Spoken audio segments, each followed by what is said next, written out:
ကျုပ်တယောက်တည်းကိုလူတူဦးတယောက်တည်းပေါ်မှာအာဏာတွေအလုံးစုံပေးလိုက်ခြင်းอ่ะဘယ်တော့မှမရှိဘူးခင်ဗျားတို့တော်လှန်ရေးပဲလုပ်လို့နိုင်ငံရေးပဲလုပ်လို့လူမှုရေးပဲလုပ်လို့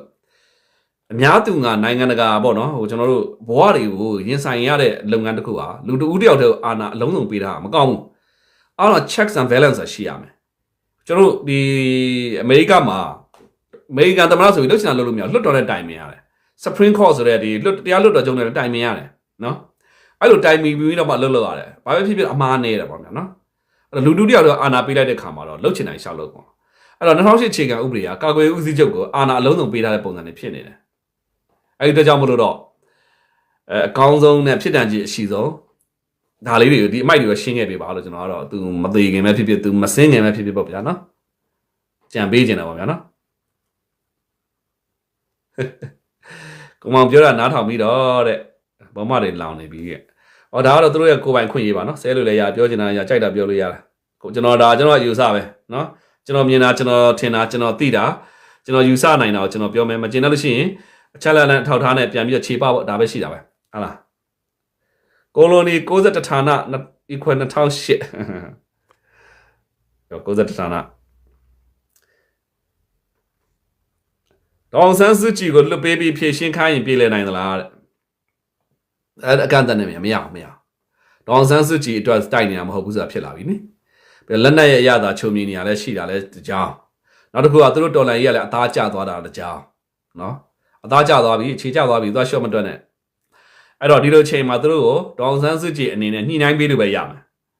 ပြေးလဲဘူးတော့မလွယ်ပါဘူးပြေးလဲဘူးလွယ်မှာမဟုတ်သူတို့တောင်းဆိုထားတဲ့နောက်ရှိအခြေခံဥပဒေဖြတ်သိမ်းရေးပေါ့နော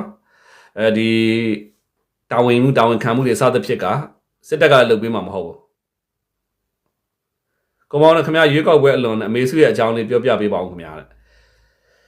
ရွေးကောက်ပွဲအလွန်ဒေါန်ဆန်းစုကြည်သူတို့ကနိုင်ငံရေးကစားမှာပါနိုင်ငံရေးအတွက်သူတို့အတွက်အကျိုးရှိရင်လွှတ်ပေးလိုက်မယ်အဲ့တော့နိုင်ငံတကာကိုယ်စားလှယ်ကြီးလာမယ်ကိုယ်စားလှယ်ကြီးလာလို့ရှိရင်သူတို့နဲ့မတွေ့ဘူးသူတို့တောင်းဆိုထားတာပေါ့ဥပမာပြည့်သူတို့ကတောင်းဆိုမှာပေါ့ဗျာနော်ဒီကိုယ်စားလှယ်နဲ့ကျုပ်တို့တွေ့မယ်တွေ့မယ်ဒါမဲ့တော့အတိုက်ခံနေနဲ့မတွေ့နဲ့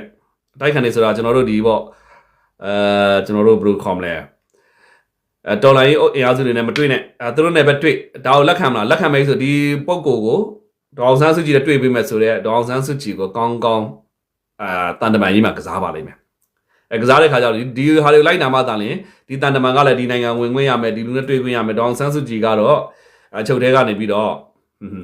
သူတို့ကစားမှုတော့ခံရလိမ့်မယ်အဲ့မျိုးတော့ကျွန်တော်သုံးသပ်တယ်ဒါမှမဟုတ်ဘယ်နဲ့ပေါ့နော်ဟိုတက်လာတဲ့အစိုးရကနိုင်ငံရေးအတွက်စူးစီးမှုအင်အားပေါ့ခေါ်လဲအင်အားတွေတအားပြင်းထန်တယ်စေတနာမှန်တယ်ဟဲ့ဆိုလို့ရှိရင်တော့အခုဖန်ဆီးထားတဲ့သူတွေအားလုံးကိုဒိုင်းတာတစ်ခုထိရှော့ပေါ်ပြီးတော့လွှတ်ပေးတင်ပါတယ်နော်အားလုံးပဲမင်္ဂလာပါကျွန်တော်ရဲ့ Tony You Channel မှာကြိုဆိုပါရစေကျွန်တော်ရဲ့ Tony You Channel ဟာဆိုရင်နေ့စဉ်တဒန်းတူတဒန်းကောင်းတွေကိုတင်ဆက်ပေးနေတာမို့ကျွန်တော်ရဲ့ channel ကို like and subscribe လေးလုပ်ပေးဖို့တောင်းဆိုရှင်ပါတယ်ရှိရှိသူများကိုအထူးကျေးဇူးတင်ပါတယ်အာနာကသိမ်းစရာမှမလိုတာအာနာထိန်းရင်ထိန်းကြိုက်လို့ထိန်းနေရတာအခုဘယ်လိုခေါ်မလဲဆိုတော့သူ့ရဲ့ပညာရှင်တွေကလက်ညှိုးထိုးပြတယ်အာနာထိန်းတဲ့အချိန်မှာပုံမှန်40ကားငယ်ကိုလက်ညှိုးထိုးပြတယ်ထိုးပြတဲ့အခါမှာသူ့ပညာရှင်တွေကမှထိုးပြတာတခု तू ကထိုးပြတာတခု तू ထိုးပြတာကကြတော့ပုံမှန်62ရကာချုပ်ကဘယ်လိုခေါ်မလဲသမ္မတဟာကာလုံဘယ်လိုခေါ်မလဲကာလုံခေါ်ပိုင်ခွင့်မရှိတော့ तू ကလွတ်တော်ကိုယ်စားလှယ်ဖြစ်သွားပြီဆိုတော့တတ်မှတ်ချက်နဲ့နော်ကျွန်တော်တို့ကာချုပ်ကနေပြီးတော့ဦးမြင့်ဆွေကိုတင်ပြီးတော့နိုင်ငံအာဏာကိုနော်ပုံမှန်4-1 4-8 4-1ကိုရဆက်လုပ်သွားတယ်အဲ့ဒီအချိန်မှာလေနိုင်ငံတကာဥပဒေပညာရှင်တွေအားလုံးကကာချုပ်လက်ရက်ကိုလည်းကြည့်တယ်အခြေခံဥပဒေကိုလည်းဖတ်ကြည့်တယ်မင်းကလည်းအတလွဲတွေပဲဟောတဲ့ပေါက်ကြရတယ်ကြီးပဲဟောတဲ့မဟုတ်ညီတယ်ဆိုဘယ်လိုလုပ်မလဲတဲ့ညီတယ်ဆိုခဏနဲ့ဒီလိုလုပ်လို့ရတယ်တဲ့အခြေခံဥပဒေခုံရုံသွားပြီးတော့ကြေညာပေးဆိုကြေညာပေးလိုက်တယ်သူကျလုတ်ပြီးတော့မှအကုန်လုံးကြေည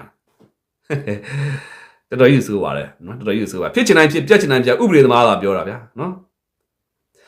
်နိုင်ငံတော်သမ္မတတယောက်ကိုဒီလိုဖမ်းလို့မရဘူးလားနိုင်ငံတော် impeachment ဆိုတာရှိတယ် impeachment ဆိုတာ step by step အားလုံးပေါ့ constitutional procedure နောက်တစ်ခုကဒီနော်လွတ်တော် parliamentary ဒီလွတ်တော် procedure နဲ့သွားရတယ်နော်ကမ္ဘာရေးတဲ့ညီကိုရင်းတယောက်လို့ခင်လာပါပြီအမှန်နဲ့ပြောပေးကျေးဇူးအများကြီးတင်ပါတယ်နော် ဟုတ်ကဲ့ပါခင်ဗျာကျေးဇူးတင်ပါတယ်နော်အရှိကိုရှိတိုင်းပြောရမှာပါဒါတွေကလွဲနေတယ်လွဲနေတာဖြစ်တော့ကြောင့်ဦးမင်းအွန်လိုင်းလက်ထက်မှာဒါမျိုးဖြစ်သွားတော့ကျွန်တော်ဘာတီးခံလိုက်အောင်ဗျာဘာကြောင့်လဲဆိုလို့ရှိရင်ကျွန်တော်ကပြည်သူတွေတေးတာအောင်မကြိုက်ဘူးပြည်သူချင်းချင်းကြားမှာဗျာအပြစ်ရှိတာကဒီပုံကိုတယောက်တည်းတင်းတယောက်တည်းဟိုခံနေရတာကတက်မတော်သားတွေရောတက်မတော်သားမိသားစုဝင်တွေရောတက်မတော်ကဘူချုပ်တွေရောအားလုံးကလဲစင်းခံနေရတာအပြစ်ရှိရဒီပုံကိုနော်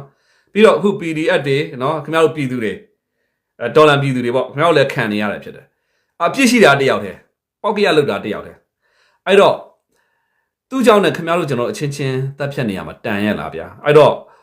သူအခုအာနာလေးယူရတဲ့အချိန်မှာလုတ်ပြလုတ်ပေးစီအဲ့တော့ကျွန်တော်ကတောင်းဆိုချင်တာတခုတော့ရှိတယ်ကိုပောက်ကရလုတ်ခဲ့တဲ့အမိုက်တွေကိုသိမ်းသွားပါဘာကြောင့်လဲဆိုတော့လူဆိုတာတက်တန်းရှိတယ်ဦးမင်းအွန်လိုင်းလည်းအခုဗျာအသက်60 80ပေါ့ဗျာနော်သူနောက်ထပ်အများဆုံးနေနိုင်10နှစ်ပေါ့ဟုတ်လား10နှစ်ဆိုတော့သူ့လက်ထက်မှာလုတ်ပါစီဗျာနော်ဘာတက်နိုင်ပါလဲအဲ့တော့သူမသေးခင်သူ့တော့အကြံပေးချင်တာတခုတော့ရှိတယ်ကိုခြေခံဥပဒေမှာလဲစုပ်ပြတ်တတ်နေပြီကိုလှုပ်သွားတာနော်အဲ့ဒါလေးတွေဘာတွေပြင်ပေးခဲ့စေခြင်းလဲဆိုလို့ရှိရင်အခြေခံဥပဒေမှာစစ်တပ်ရဲ့ဘယ်လိုခေါ်မလဲဆိုတော့ခေါင်းငိုင်ဖားခင်ကိုအာဏာတွေပုံပြီးအပ်ထားတဲ့ပုံစံမျိုးဖြစ်နေတာကို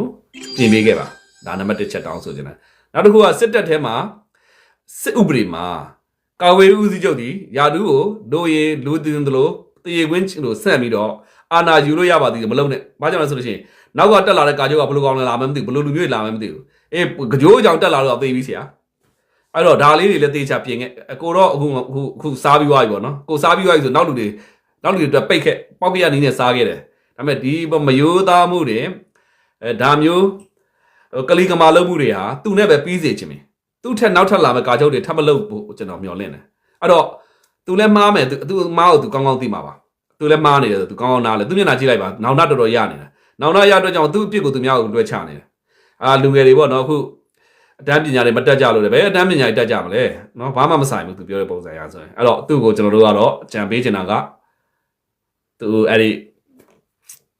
ီသူရှုပ်ခဲ့တာတွေအားလုံးတော့ပြန်ပြီးတော့ရှင်းခဲ့ပါလို့နော်ကာချုပ်တက်တန်းကိုတိတိကျကျသတ်မှတ်ပေးပါနောက်တစ်ခုကအခြေခံဥပဒေမှာလည်း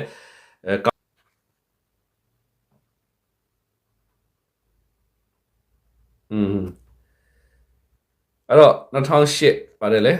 20စလိန်တည်နေပါလေရနဲ့ကောင်းပါပြီခေါင်းဆောင်တဲ့သူတခုလောက်ပြောရဲလားတဲ့ဟုတ်ပြီနိုင်ငံခေါင်းဆောင်တွေကိုတဲ့သူမသိဖမ်းပြီးတော့တဲ့အချိန်နဲ့ထဲကားတဲ့အခုလိုဆွဲထားတဲ့အမှုတွေကိုတော့လွတ်တော်မှာတရားဆွဲလို့ဒီမှာအချိန်ကဆုံးဖြတ်လာပါလိမ့်မယ်အဲ့တော့ခင်ဗျားတို့တော်လန်ရေးလဲကျွန်တော်တို့ကခင်ဗျားတို့တော်လန်ရေးကိုကျွန်တော်တို့ကဘယ်လိုခေါ်မလဲဆိုတော့ဝေဖန်နေတော့ညာလဲပဲသူများကိုဝေဖန်မယ်ဟဲ့ဆိုကိုလည်းပြန်ကြည့်အောင်လို့ကျွန်တော်ပြန်ကြည့်တာဗောနော်ကျွန်တော်ပြန်ကြည့်တယ်သူများကိုဝေဖန်အောင်ကိုအဖွဲ့စီကိုအထောက်ခံတဲ့အဖွဲ့စီကမှန်နေလို့လားပြန်မေးကြည့်တယ်ကိုထောက်ခံတဲ့ဖွဲ့စည်းကြတော့လုံးဝဆယ်အပြည့်100 ရာခိုင်နှုန်းမှန်ပါတယ်ဟဲ့လားသူများဖွဲ့စည်းတွေကြတော့မှားပါတယ်ဟဲ့ဆိုရှင်ဒီလူဟာငပိတ်ဆိုတာသူလည်းပါတယ်အဲ့တော့ကျွန်တော်ခင်ဗျားတို့ကိုလည်းဝေဖန်ခဲ့ပါတယ်ထို့တူကိုဖွဲ့စည်းတဲ့ကိုဝေဖန်မှုမပေးပါနဲ့ခင်ဗျားတို့ဒီတော်လန်ရေးကိုကျွန်တော်ဗန်းနှစ်လောက်ထိဝေဖန်ခဲ့တယ်ဆိုရှင် NUG ကိုစာလုံးစတယ်ရစပြီးတော့ဖော်ဆောင်တဲ့ဝေဖန်ခဲ့တာ1 နှစ် 2 နှစ်ရှိပါတယ်1 နှစ် 2 နှစ်ကြာပါနော်ကျွန်တော်စစ်တပ်ကိုစဝေဖန်တာ1 နှစ်ကျော်လောက်ရှိပါပြီเนาะအဲ့တော့ချိုးစားကမမျှသေးပါဘူးကျွန်တော်စစ်တပ်ကိုကျွန်တော်ထပ်1 နှစ်လောက်အားရပါရစစ်တပ်မဟုတ်ပါဘူးကျွန်တော်နိုင်ငံတော်အုပ်ချုပ်တဲ့ဒီခုလောလောဆယ်လူကြီးမင်းတွေကိုကျွန်တော်ဝေဖန်နောက်ထပ်1 နှစ်လောက်အားရပါဝေဖန်အောင်ပါဘာကြအဲ့တော့မျှမှာပေါ့နော်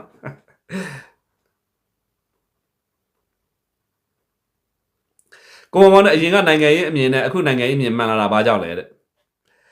ကျွန်တော်တို့ကဖြစ်ရတဲ့ခုကိုတက်သေးထောက်ထားမရှိဘဲနဲ့ကျွန်တော်တို့ပြောလို့မရဘူးเนาะအရင်ကလည်းကျွန်တော်တို့ရက်တီချက်ကတော့အမှန်တရားဘက်ပါပဲဘယ်ဘက်ပဲထောက်ခံအမှန်တရားဘက်ကိုကျွန်တော်ပြောတယ်ဦးမင်းအွန်လိုင်းကိုအခုမှဝေဖန်တာမဟုတ်ပါဘူးကျွန်တော်ဟိုးရင်တွေကဝေဖန်ပါတယ်เนาะဟိုးရင်တွေကလည်းဝေဖန်ပါတယ်အခုလည်းဝေဖန်ပါတယ်ဒါပေမဲ့အခုချိန်မှသာခင်ဗျားတို့နည်းနည်းလေး